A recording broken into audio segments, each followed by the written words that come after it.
Good morning, all. Hope you are all fine and doing well. And today's topic is if clause. And in this class, we see what if clause is, the verb pattern, usage, types, examples, and some important points to note. And if clause, we can also call it conditional clause. Before we proceed, let us see what a clause is in brief. Look at this group of words. Children like to play in groups.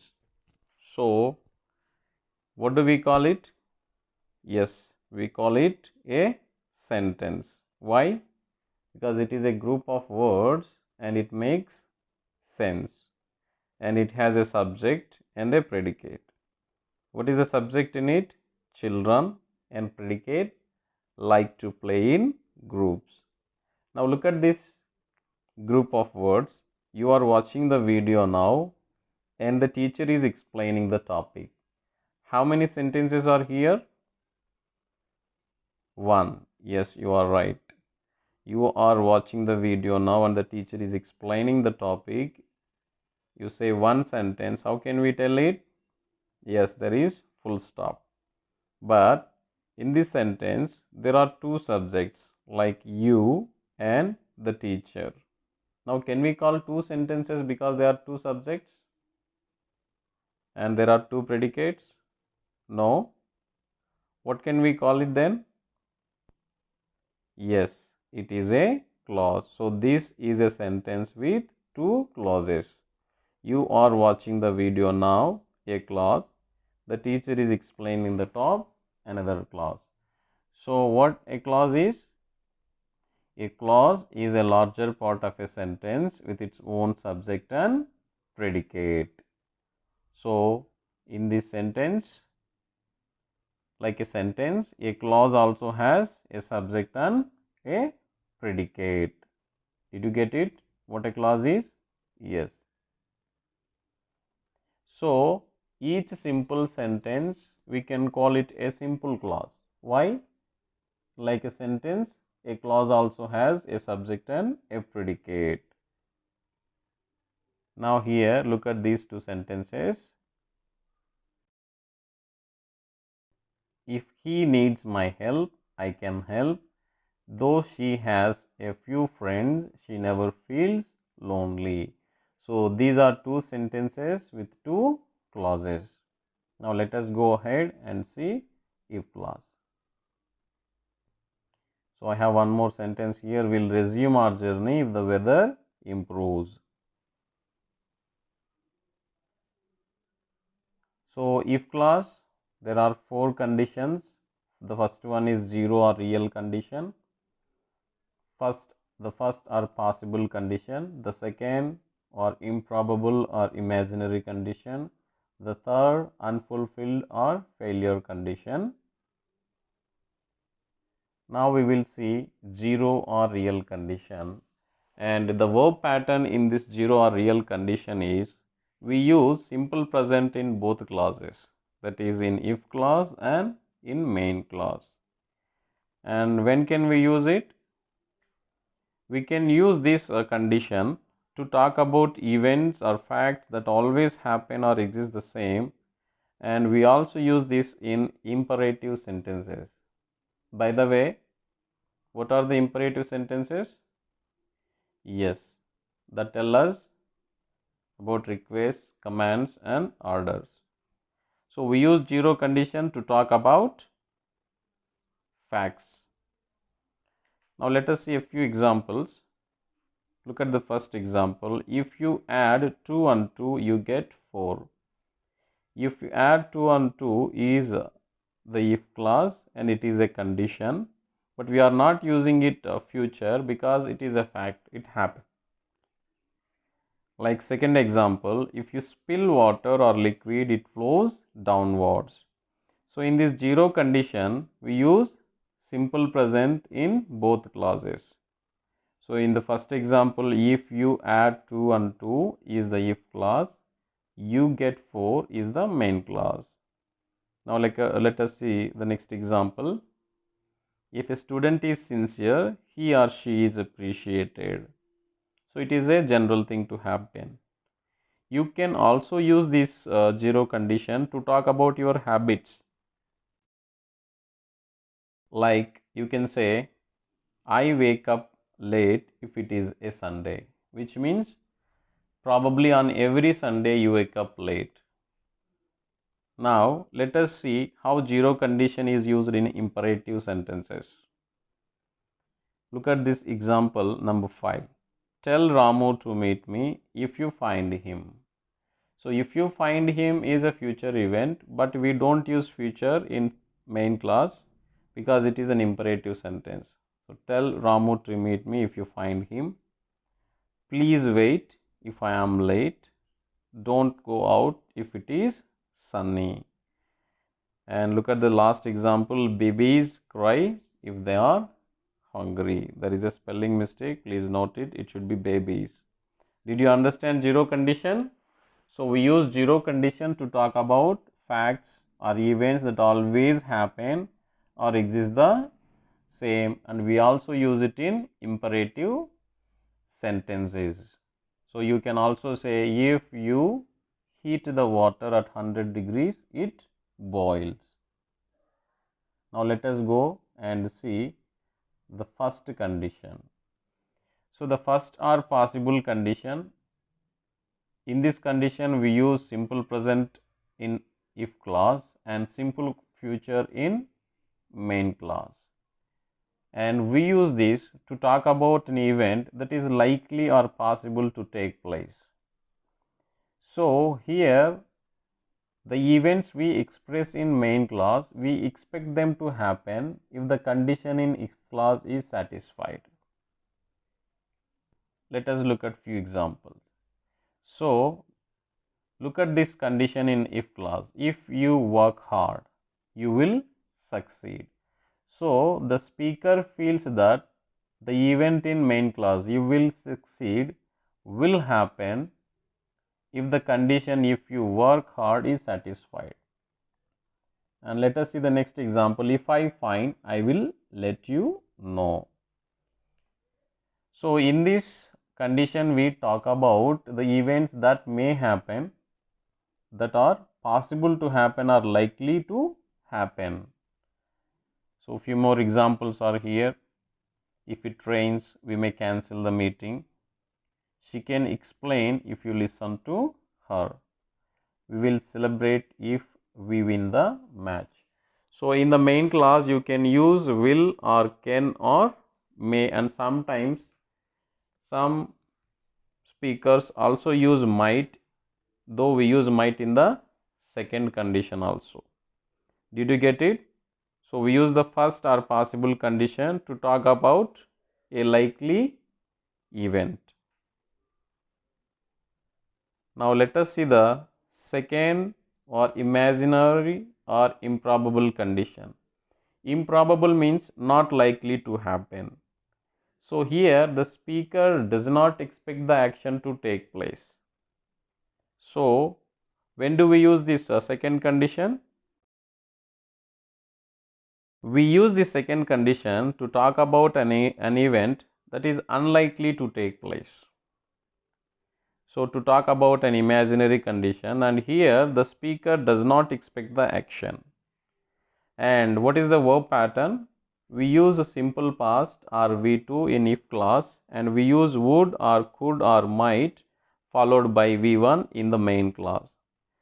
By the way, one important point to note, the past tense here is not real past tense, and we use it in the present tense, which means whatever the action the speaker is talking about has not taken place and the speaker does not expect it to happen.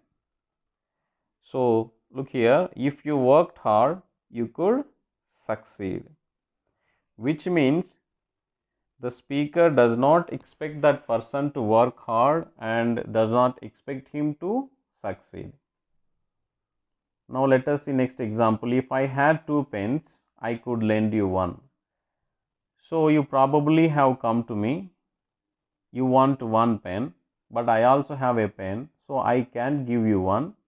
So I say, if I had 2 pens, I could lend you 1. So please note it, here the past tense is not real past tense. Here we use past tense because the speaker does not expect it to happen. And we also use this in imaginary condition, like this example.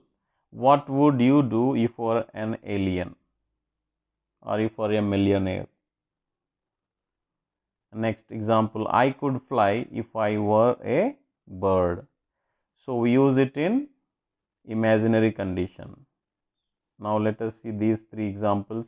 If you lived closer, we would visit you more often, which means you are far away. You are not close, and I don't expect you to come close. Now, if she knew the address, she would tell you. If she really wanted it, she might inform us. So did you get it? So we use the second or imaginary condition to talk about, yes, events that are not likely to happen, and we use it to talk about actions that have not taken place. Please note it, that have not taken place and the speaker does not expect them to happen.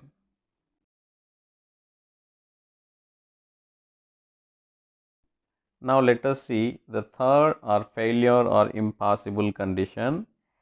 And in this condition we use past perfect, that means had and V3 followed by would or could or might have V3 in the main clause. When do we use it? We use it to express imaginary connections between the 2 events that happened in the past.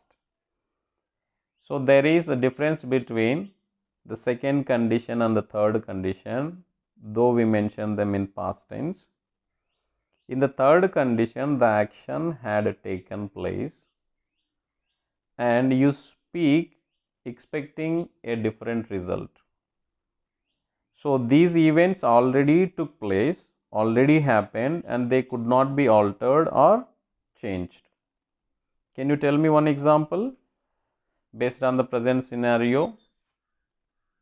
Yes, if there had been no lockdown, you would all have probably met your friends and enjoyed together. But what are we doing now?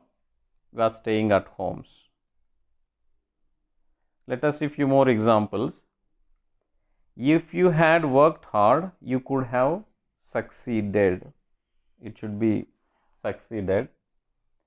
So here that particular person did not work hard and probably did not succeed or failed. So it happened.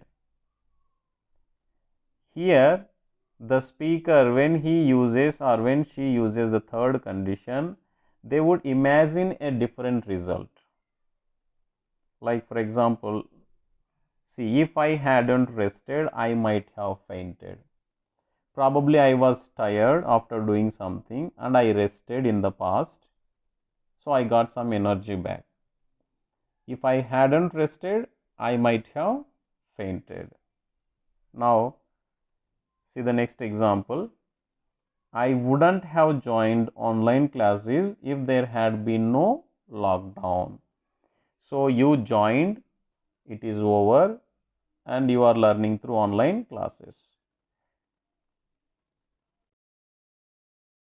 Did you understand? We use the third condition to talk about imaginary connections between 2 events and they already have happened.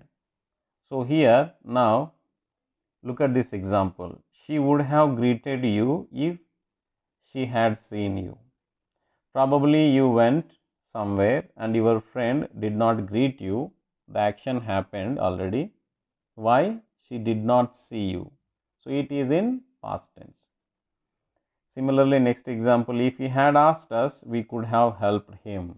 So this particular person did not ask you and you didn't help him and you cannot help him anymore. The situation is over. And in this condition, you can also use this without if by placing had in the beginning of the sentence. Like, had she known the address, she would have told you. If she had prepared well, she could have passed. By the way, you can use contraction here, and if it is used in the if clause, it is had. If it is used in the main clause, it is would. Look at this example. If she had prepared well, she could have passed, which means the action is over. So this particular person did not prepare well and probably failed.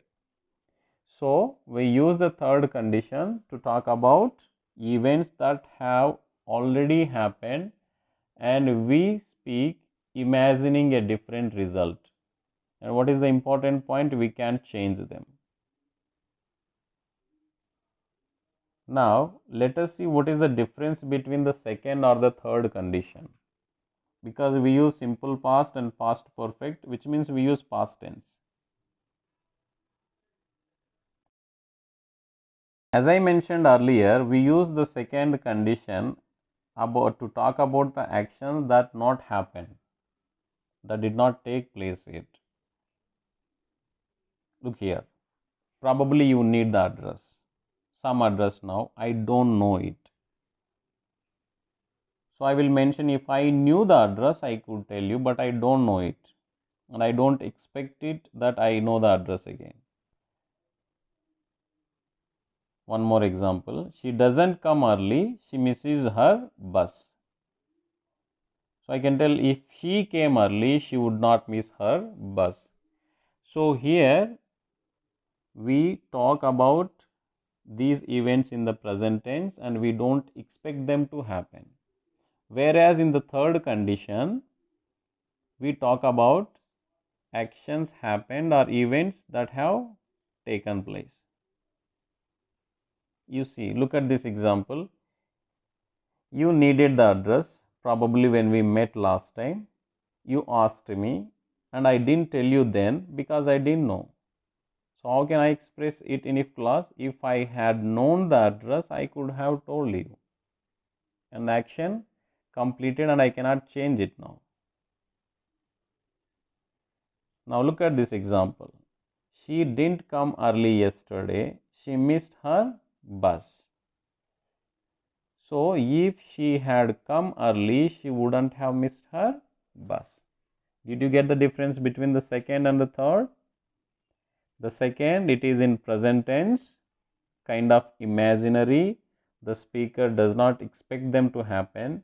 The third, actions or events took place in the past.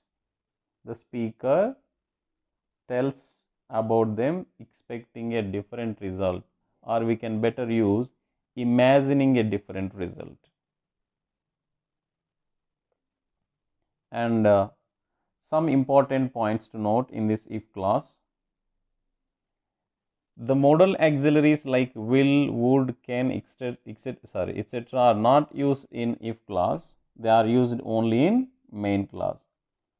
So if you say if you will work hard, you will succeed, it is incorrect. We can say if you work hard, you will succeed. That is the correct sentence.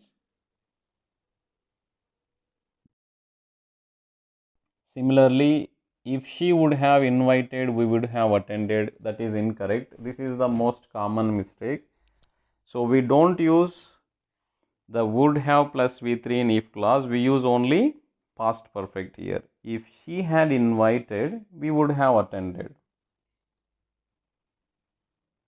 So, however, the modal auxiliaries like will, would, can, etc. are used in if clause, but for a different purpose or with a different meaning, to express politeness. If you will just follow me, I'll take you to the room. So here it is not a condition. It is not like if you follow me, then I'll show you. It's showing here politeness. Here it is not condition, it's a politeness.